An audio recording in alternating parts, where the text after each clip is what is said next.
Hello guys, আসসালামু আলাইকুম। আশা করছি সকলেই ভালো আছেন। পর্বের শুরুতেই আমরা ক্রোমকে দেখি যে ভয়ে বলছিল তুমি এটা করতে পারো না হিউগা। হিউগা বলে আমাকে কে আটকাবে, তুমি।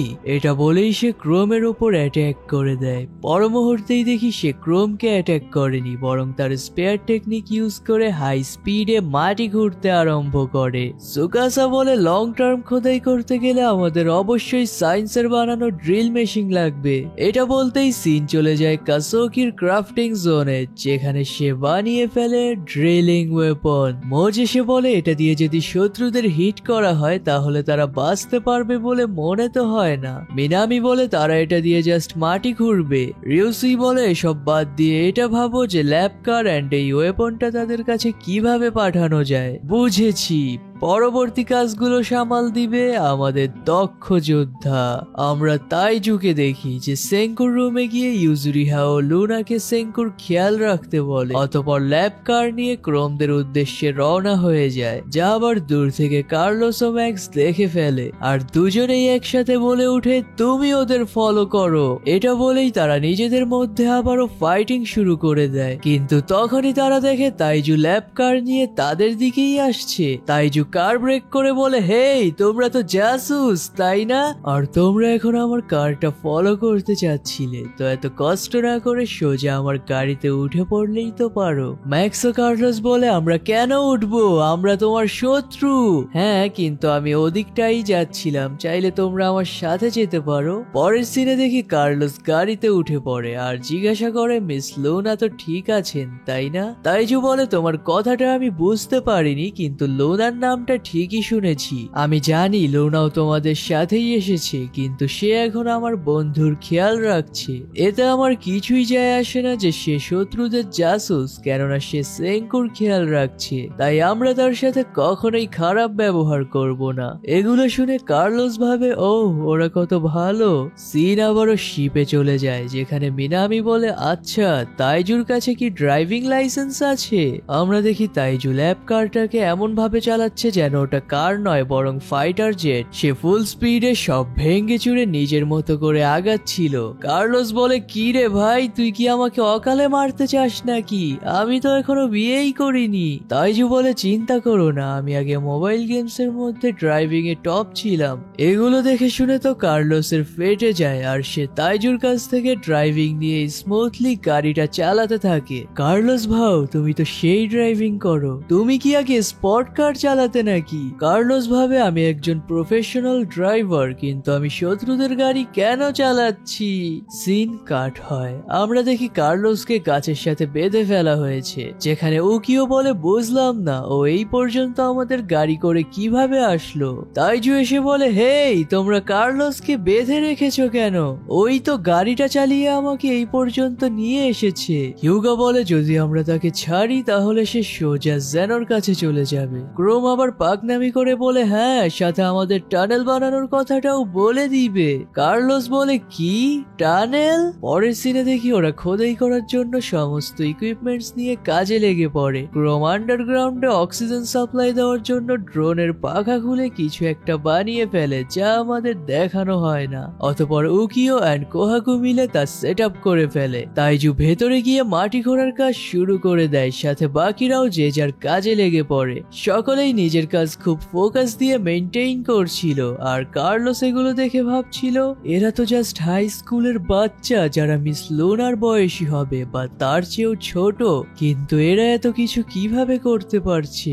আমরা হিউগা ও তাইজুকে দেখি, যেখানে তারা খোদাই করতে করতে লাস্ট স্টেজে চলে আসে, যেখানে তারা আর হাতের সাহায্যে খুঁড়তে পারবে না। তখনই ক্রোম নিয়ে হাজির হয় ড্রিল মেশিন, আর তাইজু ওটা নিয়ে ড্রিলিং এর কাজ শুরু করে দেয়, যা দূর থেকে সকলেই খুব মনোযোগ দিয়ে দেখছিল।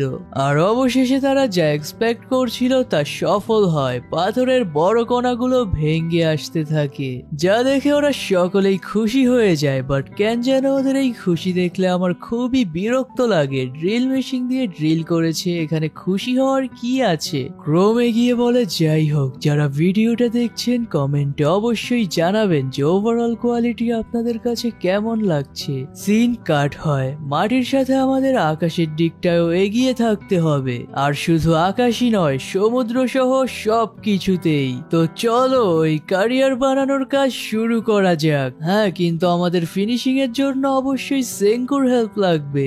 আমরা সেঙ্কুকে দেখি যে খুব কষ্টে নিজেকে সামলে বলে ফিনিশিং এর জন্য ক্যাস্টার বিনস ইউজ করতে হবে, যা আগে ম্যাগমা ও তার সাথীদের দিয়ে ভালোভাবে ঘুরিয়ে নিবে। সেঙ্কুকে কাতরাতে দেখে ইউজরিহা ও লুনা তাকে কথা বলতে নিষেধ করে। এতে ফ্রাঙ্কোইজ বলে ডিস্টার্বিং এর জন্য ক্ষমা চাচ্ছি, কিন্তু সেঙ্কুকে সায়েন্স ও ব্যাটেলের কমান্ড দেওয়া থেকে কেউই আটকাতে পারবে না। আমার এখন চিকিৎসা দরকার। স্ট্যাটাস্কোপ কোথায়? ওটা ব্যবহার করে আমার লাংস চেক করো। লুনা সেঙ্কুর কথা অনুযায়ী চেক করে আর ভাবে এটাই ওই ছেলে যে আমার সমবয়সী হবে, কিন্তু সেই পাথরের দুনিয়ায় সম্পূর্ণ একা ছিল আর নিজে থেকেই প্রত্যেকটি জিনিস বানিয়েছে। এর মানে আমি ভুল ছিলাম না, আমি জানতাম আমি তাকে ভালোবাসি। এটাই সেই ছেলে যে খুব সাহসী এবং বুদ্ধিমান, ডক্টর সেঙ্কু। না, আমি তাকে মরতে দিব না, কোনোভাবেই না। তোমার লেফট সাইডের লাং ঠিকভাবে রেসপন্স করছে না, হতে পারে ওখানে রক্ত জমাট বেঁধে আছে। ঠিক আছে, তাহলে একটা নিডেল দিয়ে আমার সমস্ত রক্ত বের করে ফেলো, মানে জমাট বাঁধা রক্ত আর কি। লুনা তো এটা শুনে কাঁপতে কাঁপতে নিডেল হাতে নেয়, কেননা সে ফার্স্ট টাইম অপারেশন করতে যাচ্ছে। যদি রক্ত বের করার পরও আমার ফুসফুস ঠিকভাবে রেসপন্স না করে, তাহলে এর মানে আমার ফুসফুসে ছিদ্র হয়ে গেছে, যেখান থেকে এই রক্তক্ষরণ হচ্ছে। যদি এরকমটা হয়ে থাকে তাহলে ব্লাড ট্রান্সমিশন করা লাগতে পারে। দ্রুত এবি ব্লাড গ্রুপের লোকেদের খবর দাও। কিন্ড্রা বলে, এগুলো তুমি কি বলছো? আমার মনে হয় না লুনাও তোমার কথা কিছু বুঝতে পারছে। লুনা, আমি জানি তুমি শত্রুদের হয়ে কাজ করছো, কিন্তু এখন তুমিই আমার শেষ ভরসা। উত্তরে লুনা বলে, আমি কি তোমাকে একটা কথা জিজ্ঞাসা করতে পারি? ওই কথার উত্তর তুমি না দিলেও সমস্যা নেই, আর আমি যা করেছি তার জন্য উত্তর ডিজার্ভও করি না, কিন্তু তারপরও আমি জিজ্ঞাসা করতে চাই। যদি তুমি জাস্ট এতটুকু বলো যে তুমি এ ব্যাপারে ভেবে দেখবে, তাহলে আমি উৎসাহ পাবো। কোন বিষয়ে বলতে চাচ্ছ তুমি? এটাই যে আমরা সারেন্ডার করে দেই? বাট ওটা তো আমরা কখনোই করব না। লুনা কাম লুক দিয়ে বলে, আমি তোমাকে ভালোবাসি সেঙ্কু। যদি তুমি সুস্থ হয়ে যাও তাহলে কি তুমি আমার বয়ফ্রেন্ড হবে? যা শুনে সেঙ্কু তো ফার্স্টে নর্মাল লুকে থাকে, পরে একটা হতভম্বিক উইয়ার্ড রিয়াকশন দেয়। সিন কাট হয়। সুকাসা বলে, ডিরেক্ট বেসের নিচ থেকে প্রবেশ করা গেলে সবচেয়ে বেটার হতো। হিউগা বলে, কিন্তু তার জন্য আমাদের ব্লুপ্রিন্ট লাগবে, যা আমাদের কাছে নেই। তাই জুয়ে গিয়ে বলে, কার্লোস তুমি তো বেসের নকশা জানো, আমাদের জন্য একটা নকশা বানিয়ে দাও। হ্যাঁ, আমি এরকমটা কেন করতে যাব? আমরা শত্রু। হ্যাঁ ঠিক আছে, একটু আস্তে বলো, আর একটু হলে তো আমার কানের পর্দা ফেটে যেত। তখনই ওখানে থাকা টেলিফোন বেজে উঠে, যা উকিও গিয়ে রিসিভ করতেই ওখানে কারো অজানা ভয়েস শুনতে পায়, যে কিছু সংখ্যা বলছিল। কার্লোস বলে, এটা তো মিস লুনার ভয়েস, সে কি বলছে? উকিও বলে, সে বলছে তার ওটা হয়ে গেছে। কি হয়ে গেছে মানে? এটা বলেই সে জোকারদের মতো কান্না শুরু করে দেয়, যা দেখে কেউই বুঝতে পারছিল না যে সে হঠাৎ কান্না করছে কেন। উকিও বলে, লুনা বলেছে শেষ পর্যন্ত আমার একটা বয়ফ্রেন্ড হয়ে গেছে, আর তার নাম হচ্ছে সেঙ্কু। যা শুনে কার্লোস আরো জোরে কাঁদতে থাকে, আর তাইজুরা বলে, আমরা কি ঠিক শুনছি? কোহাকু বলে, কে জানে ওর মাথায় কি ঘুরছে। তখনই কার্লোস খাতা কলম হাতে নিয়ে বলে, লয়ালিটির ড্যাশ ড্যাশ আমি আর ম্যাক্স টিম লুনার সাথে। এটা বলেই সে অ্যানিমি বেসের নকশা এঁকে দেয়। সিন চলে যায় জেনোর বেসে, যেখানে কোহাকুরা আসাগিরিকেও কিছু সংখ্যা বলে, যা ফার্স্টে তো আসাগিরি বুঝতে পারছিল না, কিন্তু পরবর্তীতে সে এটা রিয়েলাইজ করে যে এটা উয়েসুগি সাইফার। তখনই বাহিরটা ভূমিকম্পে কেঁপে উঠে। আমরা বাহিরের সিন দেখি, যেখানে স্ট্যানলি ও ব্রডি তাদের স্পেশাল ওয়েপনটা দেখছিল, আর আওয়াজ শুনে বডি বিল্ডার মেয়েটাও সেখানে ছুটে যায়। আসাগিরিও দেখার জন্য যেতে চায়, বাট মেয়েটা বাহির থেকে আসাগিরিকে লক করে দেয়। অসাধারণ হয়েছে ব্রোডি, তুমি চমৎকার একটা জিনিস বানিয়েছো। পরের দিন আমরা এটার সাহায্যে লড়বো, ধ্বংসাত্মক লড়াই। সিন কাট হয়, আমরা লুনাকে দেখি, যে বলছিল আমি তাহলে এখন সেঙ্কুকে ডেট করছি, তাই না? রিলেশনশিপে থাকার মানে কি? হাত ধরে হাঁটা, একসাথে ঘোরাফেরা করা, খাবার খাওয়া। কিন্তু আজ 14 দিন হওয়ার পরও আমরা তেমন কিছুই করিনি। যাই হোক, এগুলোতে আমার কিচ্ছু যায় আসে না। এরকমটা তো আর না যে তার কারো সাথে সম্পর্ক রাখার কোনো ইচ্ছেই নেই। সে শুধু নিজের স্বার্থের জন্য হ্যাঁ বলেছে। কেউ এতটাও নিচে তো আর নামতে পারে না, পারে কি? কি বলো তোমরা? এগুলো শুনে মিনামিরা মাথা নিচু করে নেয়, আর কেন্দ্র বলে আসলে ও নিজের স্বার্থের জন্য বিয়ে করেছিল। কি? ও বিবাহিত? কাসোকি এগিয়ে বলে কিন্তু তার তো ডিভোর্সও হয়ে গেছে। কি? ডিভোর্সও হয়ে গেছে? সিন চলে যায় শিপে থাকা টেরিসে, যেখানে ইয়োই কিছু একটা দেখে ভয় পেয়ে যায় আর চেঁচিয়ে বলে তারা আসছে, সবাই প্রস্তুতি নিয়ে নাও। আমরা দেখি তাদের দিকে ফুল স্পিডে একটি এয়ারক্রাফট আসছে।